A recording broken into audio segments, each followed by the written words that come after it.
Good morning Prakash ji, good morning. चलिए। आज हमने जो स्टार्ट किया है वो है हमारी जनरल मटेरियल का। साउंड क्लियर है आप लोगों को? पिक्चर क्लियर है? आगे बढ़े हम लोग। प्रकाश जी, रज, समीम। ओके, ठीक। जनरल मटेरियल का पढ़ना क्यों ज़रूरी है? अगर मेरे पॉइंट ऑफ व्यू से आप देखा जाए, हर स्टूडेंट्स को जो भी होम्योपैथिक प्रैक्टिस करने की इच्छा रखता है, देखो डिग्री करना अलग बात होती है और प्रैक्टिस करना अलग बात होती है। अलग बात इसलिए होती है क्योंकि हम डायरेक्टली 10 स्टेप पे पहुंच जाते हैं, जबकि तरीका ये कहता है, लॉ ये कहता है, सिस्टम ये कहता है, हमें कोई भी काम करने से पहले उसको सिस्टमाइज तरीके से करना चाहिए। स्टेप बाय स्टेप अगर आगे बढ़ते हैं आप, तो यकीन मानिए चीज़ें आपको समझ में भी आएंगी और लॉन्ग लाइफ आप उस फील्ड में चल भी पाएंगे। क्लियर? जैसे कि हम कई बार क्या होता है, कई बार क्या मैक्सिमम टाइम आप देखेंगे, हमारे जो स्टूडेंट्स हैं, जो प्रैक्टिसनर हैं, जिन्होंने कभी जनरल नहीं पढ़ा, कभी किसी के साथ बैठ के प्रैक्टिस नहीं की, या 2-4 महीने कहीं बैठ गए और डायरेक्टली प्रैक्टिस शुरू कर दी, वो डेफ़िनेटली फँसेंगे। क्यों फँसेंगे? क्योंकि उन्होंने जो स्टार्टिंग के हमारे स्टेप थे वो फ़ॉलो किए ही नहीं। समझ रहे हैं मेरी बात? तो आपको उस सब्जेक्ट के बारे में, उस पैथी के बारे में कुछ नॉलेज हो नहीं पाएगी या कॉन्फिडेंस ही नहीं आएगा। ऐसा मेरा अपना मानना है, जो पर्सनल एक्सपीरियंस किया है। इसलिए ज़रूरी है कि आपको जनरल चीज़ें पहले पढ़ना चाहिए। मैं कई बार बोलता हूँ कि आपको किसी भी बुक को उठाने से पहले, किसी भी बुक में कोई भी चीज़ पढ़ने से पहले उसका प्रीफेस ज़रूर पढ़िए। प्रीफेस से बहुत सारी चीज़ क्लियर हो जाती है। हमारी जो एक्सपेक्टेशंस हैं, जो हम लेके बैठे हैं, आपको स्टार्टिंग में ही क्लियर हो जाएगा कि उस बुक के अंदर आपको वो चीज़ मिलने वाली भी है या नहीं। फॉर एग्ज़ाम्पल आपने बोरिक मटेरियल उठा ली और हम दिमाग में लिए बैठे थे, यार ये मटेरियल की किताब है, हमें तो पिक्चर पढ़नी है इसमें से, या तो मेंटल पढ़ना है इसमें से, कॉन्स्टिट्यूशन पढ़ना है इसमें से। तो समझ रहे हो ना आप? तो बोरिक ने ऑलरेडी पहले पेज पे ही क्लियर कर दिया है कि भाई मैं इसमें पैथोलॉजिकल चीज़ें ज़्यादा देने वाला हूँ। सेम कहानी हम अगर एज अ होल मेडिसिन पढ़ने के लिए बैठे और हमारे दिमाग में क्या थी, यार हम तो मैथमेटिकल बुक उठाएंगे और पढ़ लेंगे। पता पड़ा कि आपके हाथ में तो कीनोट थी, एलेंस कीनोट थी। तो एलेंस कीनोट में as a whole direct picture दी ही नहीं है। उन्होंने पहले ही क्लियर कर दिया है कि मेरा पर्पस क्या है, मैंने क्या दिया है। तो अगर आपने प्रीफेस उठा के पढ़ लिया किसी भी बुक का, तो आपको उसके अंदर क्या मिलने वाला है ये क्लियर हो जाएगा। तो हमारी जो एक्सपेक्टेशंस हैं, फिर हम वही एक्सपेक्ट करेंगे जो उस बुक के अंदर मिलने वाला है। ठीक।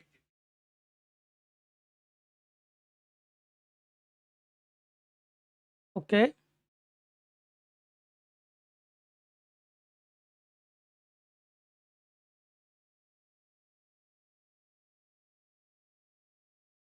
ओके, एक मिनट,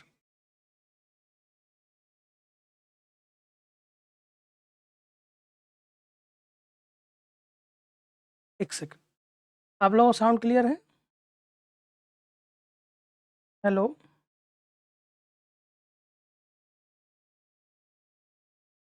चलिए। ओके। तो ऐसे ही हम मटेरियल मेडिका को पढ़ने से पहले उसके बारे में जनरल इंफॉर्मेशन ज़रूर ले लें, तभी आपको मटेरिया मेडिका की सारी नॉलेज समझ में आ पाएगी, वरना आप हमेशा फंसते नजर आएंगे। कोई भी टॉपिक आएगा आप फंस जाएंगे। तो स्टार्ट करते हैं हम लोग। General materia Medica is a Latin term. ठीक, आपको ये नॉलेज होनी चाहिए इस टर्म का यूज क्या था, इस टर्म को क्यों यूज किया गया। Used for therapeutic property of any substance. पकड़ते जाइए हर चीज को।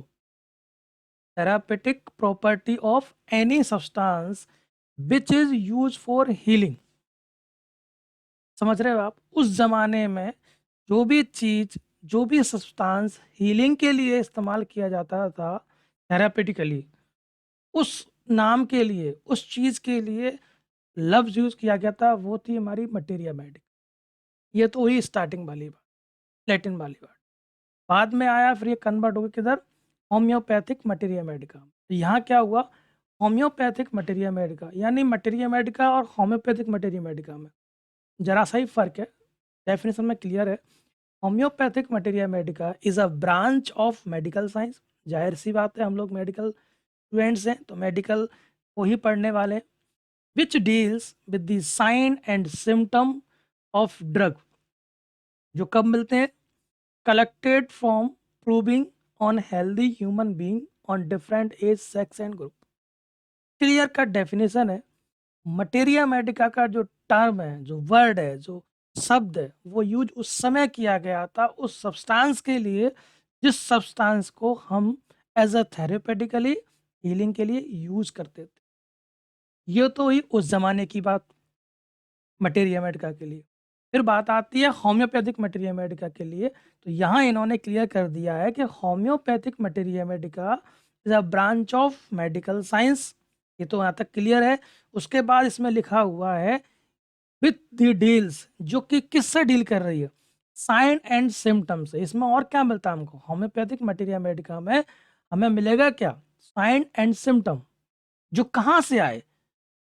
Of the drug collected form, जो हम प्रूविंग कर रहे थे हेल्दी ह्यूमन बीइंग पे, जिससे हमने हेल्दी ह्यूमन बीइंग पे ध्यान रखना। एलोपैथी की प्रूविंग अलग होती है, हमारी प्रूविंग अलग होती है। हमने प्रूविंग कहाँ की थी? हेल्दी ह्यूमन बीइंग पे। फिर जो उसके अंदर सिम्टम्स मिले, जो साइन मिले, वो हमने कलेक्ट कर लिए। और उसको कलेक्ट करने के बाद जो बुक बनी, उस बुक को हमने कह दिया होम्योपैथिक मटेरियल मेडिसिन। यहाँ तक क्लियर है डेफिनेशन? फिर मीम जो भी लोग बैठे हुए हैं,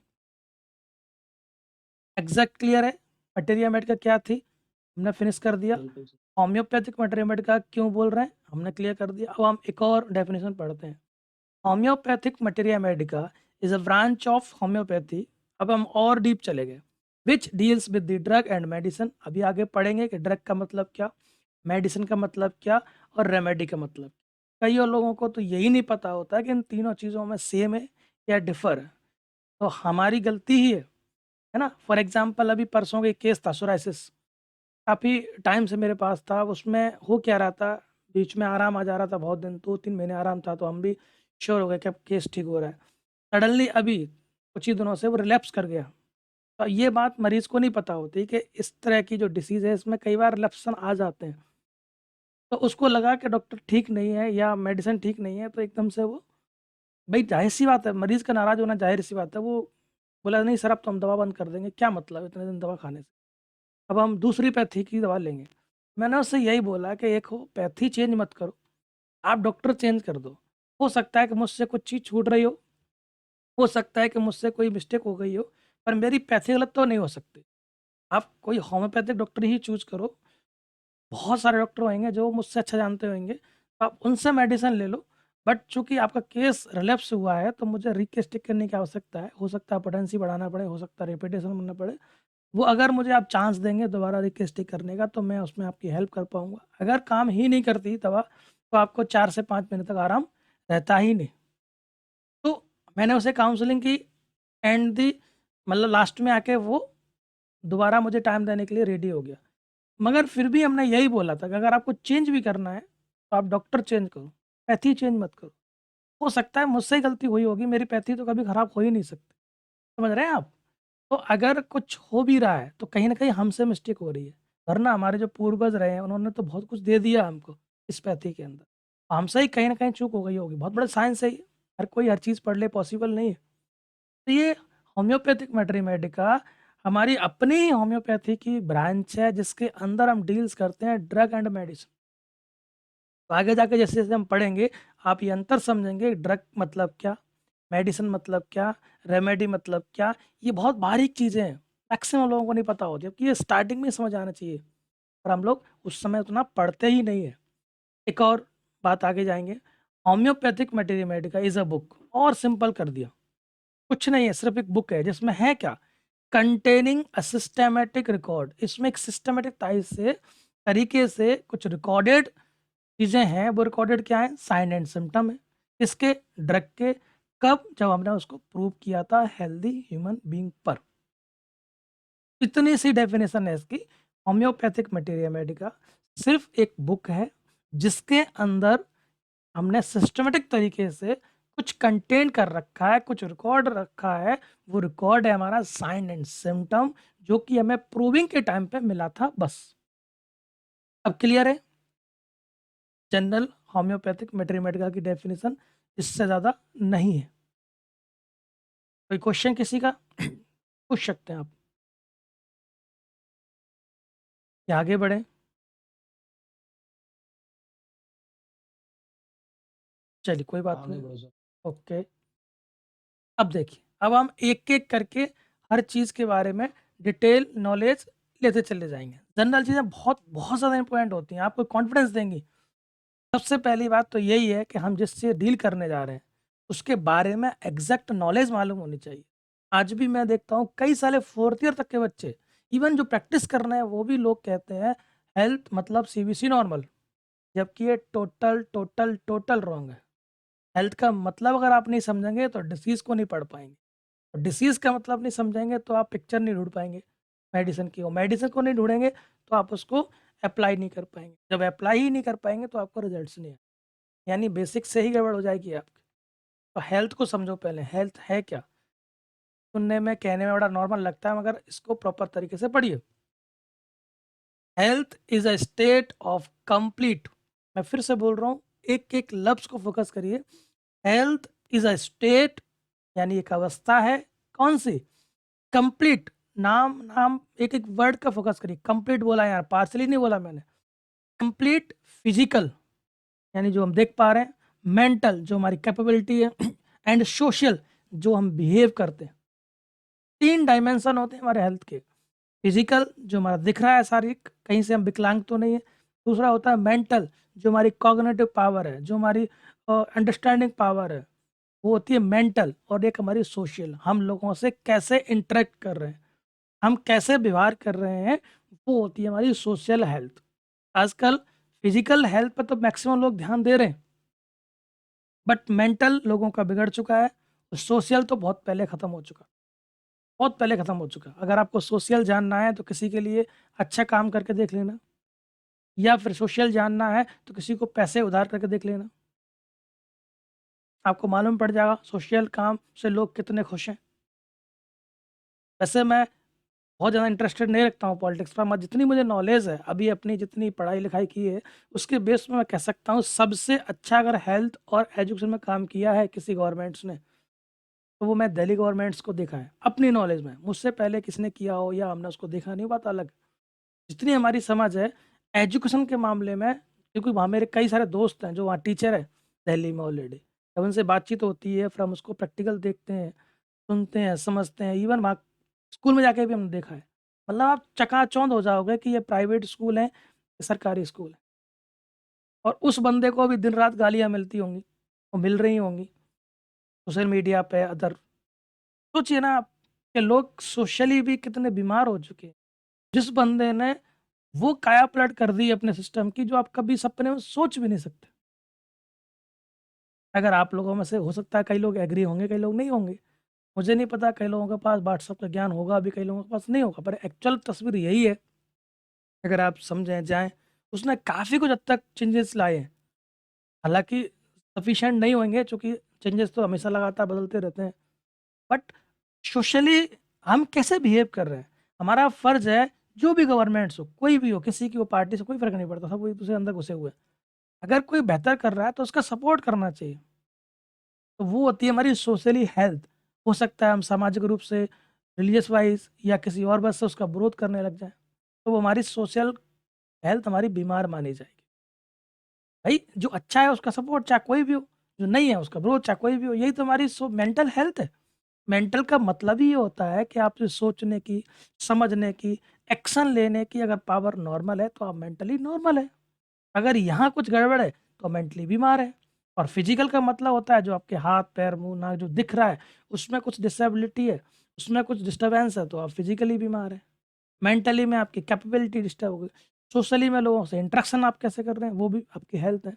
हेल्थ हमारी 3 डायमेंशन पे आती है, सोशल, मेंटल और फिजिकल। क्लियर? अगर यहाँ वेल बीइंग है, यहाँ आप डिस्कम्फर्ट नहीं है, यहाँ आप कंफर्ट है, इन तीनों बेस पे, तो ही आप हेल्दी हैं, वरना आप बीमार है। ये तो होता है एक्चुअल मीनिंग हेल्थ की। क्लियर? किसी कोई क्वेश्चन है अभी हेल्थ को लेके? अभिनव, प्रकाश जी, ब्रजेश, सुधा, कोई भी? हेल्थ की डेफिनेशन क्लियर है? Yes sir. ओके। अब देखिए, healthy balance condition of the life characterize by sensation of ease. Short में अगर मैं बोलूं हेल्थ के बारे में तो सिंपल सा है, करेक्टराइज बाय ईज, कंफर्ट। ये है मेरी हेल्थ। जब मैं दिन भर काम करके आऊं, शाम को अपना चश्मे शीशे में चेहरा देखूं तो मुझे डिस्कम्फर्ट ना लगे, मुझे कंफर्ट फील हो कि जो मैंने किया है, जो मैं करके आया हूं वो ठीक था, सामाजिक रूप से भी, तो आपको मानसिक शांति मिलेगी। ठीक। अब देखते हैं डिसीज, जस्ट इसके उलट है। एनी डेविएशन, इतना अगर बोल दोगे तो हेल्थ की डेफिनेशन कंप्लीट हो जाएगी। एनी डेविएशन जो हम अब तक पढ़े हैं हेल्थ के अंदर, उसमें कहीं भी, चाहे मेंटल लेवल पे, चाहे फिजिकल लेवल पे, चाहे सोशल लेवल पे, कहीं भी अगर डेविएशन आ जाए तो वो होती है हमारी डिजीज। फिजिकल पे आप देखते ही हैं, मेंटल में चूंकि उसका बिहेवियर देखा जाता है, सोशल में आप लोगों से कैसे इंटरेक्ट कर रहे हैं। देखा होगा आपने कई बार, हम भी कई बार चले जाते हैं संडे को सब्जी मंडी में, तो जो लोग बड़े बड़े होटलों में 100-200 रुपए टिप देने में अपनी शान समझते हैं, थाली में डाल दियो, वो लोग 5 रुपए के धनिया के लिए लड़ रहे होते हैं, हट हट, दे दो। तो मैं नहीं मानता कि वो मेंटली हेल्दी है।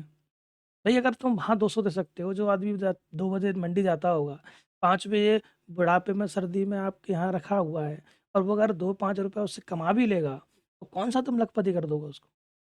वहाँ तुम 200 रुपये देने में तुम्हारी शान बढ़ जाती है, और यहाँ तक 5 रुपए का धनिया भी तुम ले लिया, उसको दे नहीं रहे और डांट दिया, तो आपका जो बिहेव है वो ठीक नहीं है, सोशली आप हेल्दी नहीं है। समझ रहे हो ना आप? ये परसेप्शन होता है आपका कि आप कैसे चीज़ों को देख पा रहे हैं। ठीक, मैं ये नहीं कह रहा हूँ कि फ्री दे दो, बट आप वहाँ क्यों नहीं कर रहे ऐसी लड़ाई झगड़े? नहीं नहीं, हम क्यों देंगे, तुम्हारा तुमने क्या किया, तुमने सर्विस दी है तो तुम्हें तनख्वाह मिलेगी, क्यों दे टिप? वहाँ आप नहीं कहेंगे, क्योंकि वहाँ आपको फीलिंग आती है। तो यहाँ आप लीचड़ बन जाते हैं। अरे नहीं, 15 नहीं, 10 लगाओ, 10। 5 रुपये पे आप 15 मिनट बहस कर रहे हैं, एक तो अपना टाइम भी खराब कर रहे हैं उस बेचारे को। 5 रुपये की उसके लिए वैल्यू तो है, पर आपके लिए नहीं है, पर आप फिर भी लड़े चले जा रहे हैं। आपकी हेल्थ, इन तीनों चीज़ों में कहीं भी डिस्टर्बेंस है, डिसीज, वही हमारी डिसीज है। Any deviation from the state of complete physical, mental and social wellbeing, disease are abnormal alteration state of life. Simple सी लैंग्वेज, जो हमारी लाइफ थी, जो हमारी हेल्थ थी, जो हमारा कंफर्ट था, जो हमारा ईज था, उसमें कहीं भी डिस्टर्बेंस है तो वो है हमारी disease. For example, sensation of uneasiness, ये सीबीएस सीबीसी में नहीं आएगा। अगर आप जांच कराने जाएंगे सीबीसी कंप्लीट रेस्पिरेटरी काउंट, उसमें नहीं आएगा डिस्कम्फर्ट, अनइजीनेस, डायनेमिक डिरेंजमेंट, कभी भी सीबीसी में आएगा ही नहीं। एलोपैथी डॉक्टर्स का एक पैरामीटर है कि आप हेल्दी हैं कि आप बीमार हैं, वो कहेगा नहीं रिपोर्ट तो नॉर्मल है, चलो हटो, कुछ भी नहीं है आपको। जबकि आप उससे और ऊपर सोचते हैं, अरे भाई साहब, डायनेमिक डिरेंजमेंट शुरू हो चुका है, अगर मुझे डिस्कम्फर्ट लग रहा है तो डायनामिक डिस्कम्फर्ट शुरू हो चुका है। ठीक है, डायनामिक डिस्कम्फर्ट शुरू हो चुका है। क्योर, एक और डेफिनेशन है, हेल्थ हुई, डिसीज हुई, अब cure. Cure means removal of all sign. ध्यान से पढ़ना, सिम्टम चले गए उसको क्योर नहीं मानते, जैसा फीवर था, फीवर नहीं, आप ठीक हटो ना, यहाँ साइन की बात चल रही है। Removal of sign, all sign and symptom, दोनों की बात है। अब आपको ये समझ में आना चाहिए, दोनों अगर लिख रहे हैं बार बार तो इसका मतलब दो चीजें हैं, साइन एंड सिम्टम दोनों हैं। अगर सिम्टम ही एक होता तो हम साइन की बात ही नहीं करते, इसलिए आगे जाके हम साइन सिम्टम में भी फर्क देखेंगे। तो प्रॉपर तरीके से रिमूव होना चाहिए साइन को भी, सिम्टम को भी, इसके डिजीज के, तब जाके हम मानेंगे कि वो क्योर हुआ है। रिस्टोरेशन होना चाहिए हेल्दी स्टेट का, तब जाके उसको हम क्योर मानते हैं, जो कि पॉसिबल सिर्फ और सिर्फ होम्योपैथी में ही है, चूँकि ये वाइटल फोर्स तक जाकर काम कर रही है। मटेरियल कुछ भी नहीं है इसके अंदर। अपनी पैथी को पहचानो, उसको ढंग से पढ़ो, उसको अप्लाई करो, इज़्ज़त करो उसकी, आपको बेहतर रिज़ल्ट्स मिलेंगे, बेहतर। जो गलतियाँ हुई हैं, उनको मत दोहराओ, ठीक? आप अपनी मेहनत करो, ठीक? आगे बढ़ें। चौथी बात आती है ड्रग की। हमने हेल्थ देखी, हमने डिसीज़ देखी, हमने क्योर देखा, अब हम बात करते हैं ड्रग की। जो भी हम बात कर रहे थे कि भई ड्रग क्या है, मेडिसिन क्या है, रेमेडी क्या है, ये तो समझ लो। तो ड्रग सिंपल सा है, ड्राइव्ड फ्रॉम फ्रेंच, इसका कोई मीनिंग नहीं है, सिर्फ नाम के लिए याद कर लो। Drug means drug herb, drug is a therapeutic agents, इतना समझ लो, सिंपल है। Drug is a therapeutic agent, they are crude form. जो हम ड्रग की बात करते हैं, तो वो एक एजेंट तो है हीलिंग या थेरापेटिक, बट वो क्रूड फॉर्म की हम बात कर रहे हैं, जिसे हम नहीं दे सकते। अगर उसे हम पोटेंटाइज कर देंगे, अल्टर्ड कर देंगे, उसके अंदर से अशुद्धियाँ निकाल के उसकी जो क्यूरेटिव पावर है, उसको और एनहांस कर देंगे, वो कहलाएगा हमारा मेडिसिन। तो medicine, when a drug has been potentize, potentize आप लोग पढ़ते हैं ऑलरेडी फर्स्ट ईयर में, पोटेंटाइज प्रोसेस है, पूरा चैप्टर ही है उसके ऊपर। पोटेंटाइज्ड होम्योपैथिकली, यहाँ बाकायदा नाम दिया है, एलोपैथी में प्रोसेस है ही नहीं। पोटेंटाइज होम्योपैथिकली एंड प्रूव्ड, कहाँ पे कर रहे हैं? ऑन हेल्दी ह्यूमन बीइंग, ठीक? इन बोथ सेक्सेस, मेल और female, all age group, different condition, constitution, सब कुछ अलग अलग है। Producing abnormal sign and symptom is called medicine. और ड्रग था क्रूड फॉर्म, मेडिसिन हमने पोटेंटाइज की, फिर जो साइन एंड सिम्टम प्रोड्यूस करने की पावर रखती। ड्रग अलग, मेडिसिन का नाम अलग, यानी उसके डेफिनेशन अलग, रेमेडी को अलग। अभी हम ड्रग समझे, क्रूड फॉर्म है, मेडिसिन समझे, पोटेंटाइज फॉर्म है। Note, potentisation means process of preparing medicine, जो ड्रग से मेडिसिन बनाई जाती है, उस पूरी प्रोसेस को हम बोलते हैं पोटेंटाइजेशन। ये सब टॉपिक है, बाकायदा आप पढ़िएगा, या आप लोग पढ़ चुके होंगे, ऐसी मेरी उम्मीद है। तीसरी हेडिंग आती है remedy. When a particular medicine is prescribe for a particular disease, ठीक, according to sign and symptom, similarly when a disease condition is cured, medicine is called remedy that particular case. अगर आपको ये समझ नहीं आ रहा तो समझिए कि जो मेडिसिन हमने किसी पर्टिकुलर केस के लिए सेलेक्ट की है, पर्टिकुलर केस से मेरा मतलब पर्टिकुलर पर्सन के लिए सेलेक्ट की, साइन एंड सिम्टम के बेस पे आपने वो पर्टिकुलर मेडिसिन को सेलेक्ट कर लिया और उसे दे दिया, अब वो कहलाएगी रेमेडी। उस पर्टिकुलर केस की, पर्टिकुलर पर्सन की, पर्टिकुलर डिसीज की। अब वो मेडिसिन जो थी, जिसके अंदर पावर थी, जो हमने ड्रग फॉर्म से कलेक्ट की थी, पोटेंटाइज करके मेडिसिन बनाई थी, अब अगर किसी एक पर्सन के लिए, एक डिसीज के लिए हमने उसे प्रिस्क्राइब कर दी, वो कहलाएगी हमारी अब यहाँ तक क्लियर है? Drug, medicine, remedy, crude form है, पोटेंटाइज किया, बन गई मेडिसिन। मेडिसिन को हमने सेलेक्ट किया साइन एंड सिम्टम के बेस पे, अब ये कहलाएगी रेमेडी। अभिनव, विकास जी, ये चीज़ें क्लियर है? Yes, sir. Drug, drug, medicine और रेमेडी। विकास जी, प्रकाश राज भंडारी जी, हेलो, प्रकाश राज भंडारी जी, क्लियर है? Drug, medicine, remedy, crude form है, पोटेंटाइज फॉर्म है, सेलेक्टेड कर लिया हमने साइन एंड सिम्टम के बेस पे किसी एक पर्टिकुलर केस के लिए, एक पर्टिकुलर पर्सन के लिए। राजेश, कहीं कोई confusion? Drug, medicine, remedy, okay, आगे बढ़ते हैं। रेमेडी क्लियर हुआ पर्टिकुलर केस के लिए, अब बात करते हैं सिम्टम्स। यहाँ तक थोड़ा हम पॉज ले रहे हैं, आप लोग फिर से एक बार रिमाइंड कर लीजिएगा मैंने आपको पढ़ाया क्या है, ठीक? क्योंकि अब मैक्सिमम चीज़ें स्टार्टिंग की यही होती हैं जहाँ आप फंसते हैं। जनरल मेटेरियमेडिका की बात की हमने, होम्योपैथिक मेटेरियमेडिका की डेफिनेशन की बात की हमने, ब्रांच ऑफ होम्योपैथी तो है ही, जो डील्स करती है किससे? ड्रग और मेडिसिन, ठीक? उसके अंदर sign and symptom already collected हैं, जो हमने कलेक्ट कहाँ से किए थे? जब हेल्दी ह्यूमन बीइंग पे प्रूविंग की थी, जो साइन एंड सिम्टम मिले उसको हमने सिस्टमेटिकली कलेक्ट कर दिया, हाँ, एक बुक में, उसको नाम दे दिया होम्योपैथिक। फिर आगे बात की हमने किस में? भाई हेल्थ क्या होती है, नॉर्मल हेल्थ क्या है, हेल्थ समझोगे तभी हम डिसीज समझ पाओगे। तो हमने हेल्थ की बात कर ली। कंफर्ट, पीस, वो है हमारी हेल्थ, वो भी मेंटल लेवल पे, फिजिकल लेवल पे, सोशल लेवल। फिर बात की हमने डिसीज की। एनी डेविएशन, जो स्टेट थी हमारी हेल्थ की उसमें कोई भी डेविएशन है तो वो है हमारी डिसीज। फिर हमने बात की क्योर की। क्योर का मतलब ही है टोटल रिमूव करो साइन को, सिम्टम को, और रिस्टोर करो नॉर्मल हेल्थ को, वही हम क्योर कर सकते हैं। आगे बात की हमने तीन चीज़ों की, ड्रग, मेडिसिन और रेमेडी की। ड्रग वो है जो क्रूड फॉर्म थी, थेरापेटिक एजेंट्स है, जिसको हमने एक प्रोसेस के थ्रू कन्वर्ट किया मेडिसिन में। प्रोसेस थी हमारी पोटेंटाइजेशन, अब वो कहलाएगी मेडिसिन। फिर उसके बाद उस मेडिसिन को हमने एक पर्टिकुलर केस में पर्टिकुलर पर्सन के साइन एंड सिम्टम के बेस पर उसे प्रेस्क्राइब कर दिया, वो कहलाएगा वो पर्टिकुलर उसके लिए रेमेडी। यहाँ तक पहुँचे हम।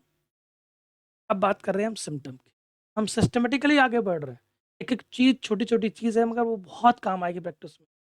कॉन्फिडेंस बढ़ता है जब आप हर चीज़ को क्लियर करके आगे चलते हैं। बात कर सकते हैं किसी भी बंदे से, चाहे वो होम्योपैथिक हो चाहे वो एलोपैथिक। अगर आप साउंड हैं नॉलेज से तो आपको डर नहीं लगेगा, अगर आप साउंड नहीं है तो आप डरेंगे, पता नहीं क्या पूछ ले हमसे।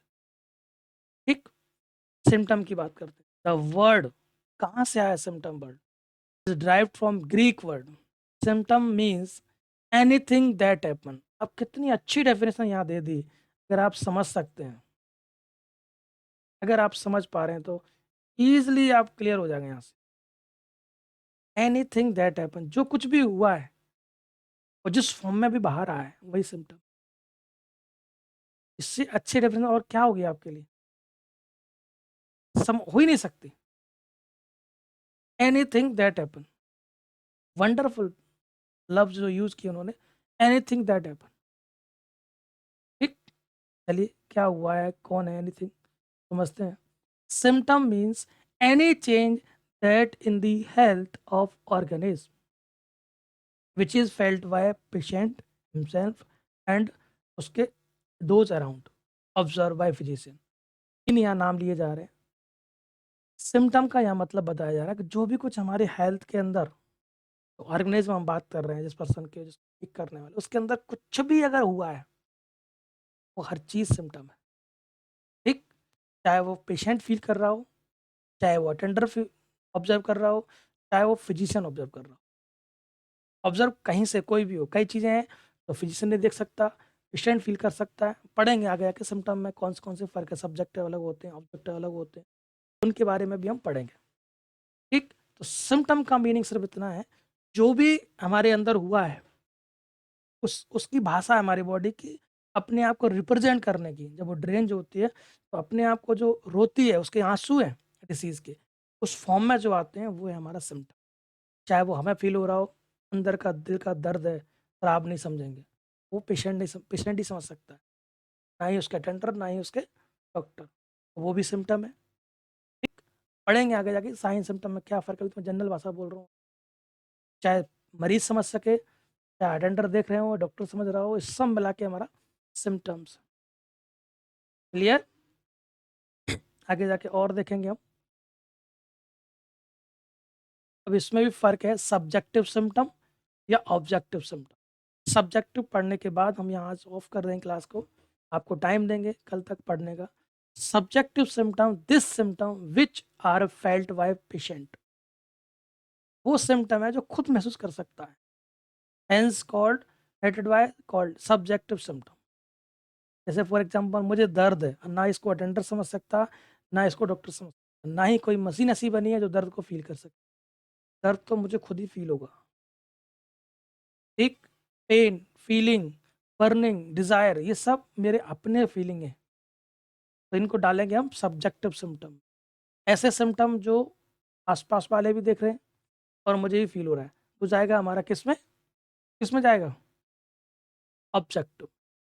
शाइन आर दो symptom which are the observe by person surrounding patient और फिजिशियन।